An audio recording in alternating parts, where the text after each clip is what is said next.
Alright, so we are here. Barcelona is going to be facing Manchester United and they're going to be playing at home first, surprisingly. Usually we see Barcelona get tied with like a team and then Barcelona ends up playing their away match first. But this is going to be a match where Barcelona is going to be at the Camp Nou first and then we're going to go visit Manchester. And let me tell you guys, we should definitely not expect an easy win because what Ten Hag has been building with Manchester United, it's a solid engine now. This is a team that's well oiled. They do make some mistakes. I will tell you that, yes, it is true, but this Manchester United team is a team that is much better to the other versions that we did see in the past 7 to 8 years. This is a team that never stops working. They're fast on the counters and they're very effective inside and outside the box to make a goal. So for the first time in a very long time, I'm going to be saying this. Manchester United in about 3 years or maybe even 4 years under Ten Hag, if everything continues to go well for them, they're going to be one of the best teams in the world, probably in the top 8 best teams in the world. And that's a fact, especially when you know that this Manchester United team has resources and you have Ten Hag, who is a coach that actually knows what they're doing. But here's a point that I do want to make. No matter how special this team is going to end up being, no matter how great Manchester United will be in about 4 to 5 to 6 years, they will never,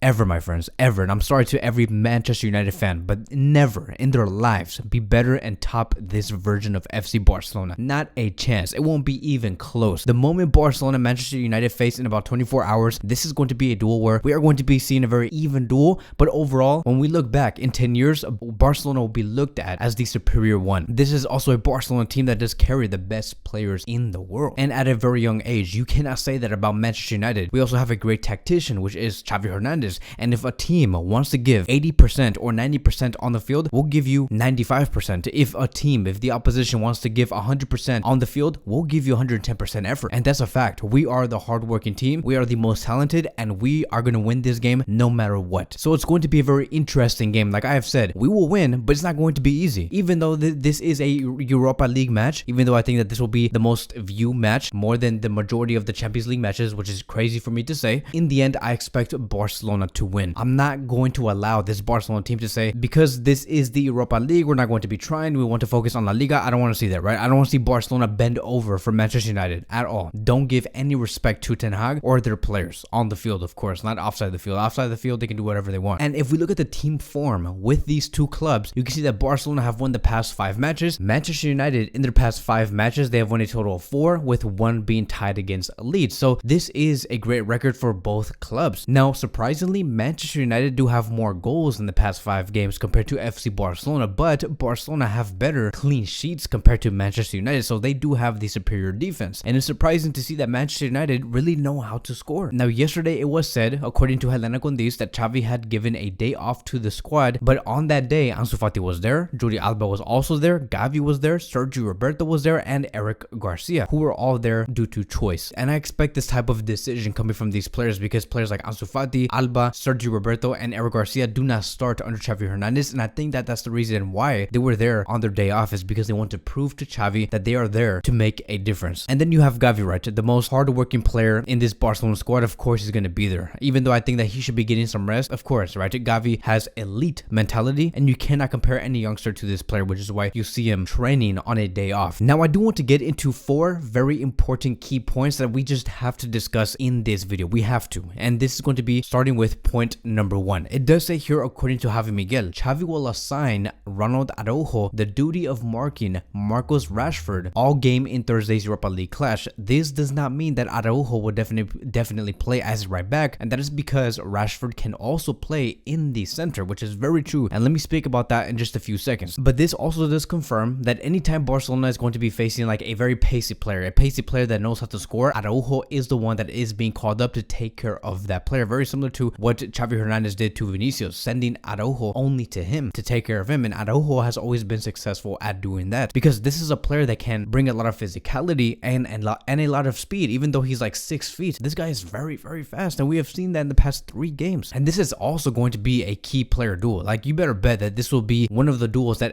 everyone is going to want to watch. Like, if you shut down Rashford, you take care of 80% of the problems that Manchester United is going to be bringing. So Araujo has a very big job, and I think that he can do it. Now, Rashford has been on a roll. In the past 4 games, he has scored 3 goals and provided 1 assist. He has a total of 21 goals and 6 assists in the league season so far. But if Araujo can pocket Vinicius easy, right, he can definitely do it against Rashford. Now, here's going to be my biggest concern on what I did like talk about earlier in this key point. This is going to be my biggest worry and again my biggest concern. What if Ten Hag said, I'm going to be placing Rashford on the right wing of his team, of course, right, on their side. What if Rashford plays as a right winger? That is going to be a very big surprise coming from Ten Hag, because if we see Rashford on the right wing and we see either Sancho or Garancho on the left wing position, I don't see Xavi Hernandez switching Araujo in Alejandro Balde's spot. And does that mean that we're going to be seeing Alejandro Balde versus Rashford? Like, I think that Balde is a great defender. I'm not trying to like downplay Balde, but we need the best defender to go up against the best attacker from Manchester United. And if Rashford goes on the right wing, you're going to be seeing the best attacker from Manchester United against one of the best defenders in Barcelona. But we need the best defender in Barcelona to face Rashford. So that could be a problem. And we have seen Rashford play a total of 5 times as a right winger under Ten Hag so far. And within those 5 games, he has scored a total of 3 goals. So he's very effective. And so let me ask you guys this. If we see Rashford start on the right wing, what would you do? Would you, for example, place Araujo on the left wing, or would you just accept the fact that we're probably going to be seeing Alejandro Balde versus Rashford, and maybe Balde in the end can make a name for himself for having such a successful game? Let me know in the comment sections down below. Moving on towards point number 2, and it does say here, according to the same source, Javi Miguel has stated that everything indicates that Balde will start against Manchester United. So this is very correlated to point number 1, and the reason why Balde is going to be starting is because even Jordi Alba did say, when there are matches where it's very close, meaning Barcelona is going up against a very deep block, and it's just Barcelona by having the possession and they have to break down that deep block and score the goal. Like, let's say for example, Barcelona,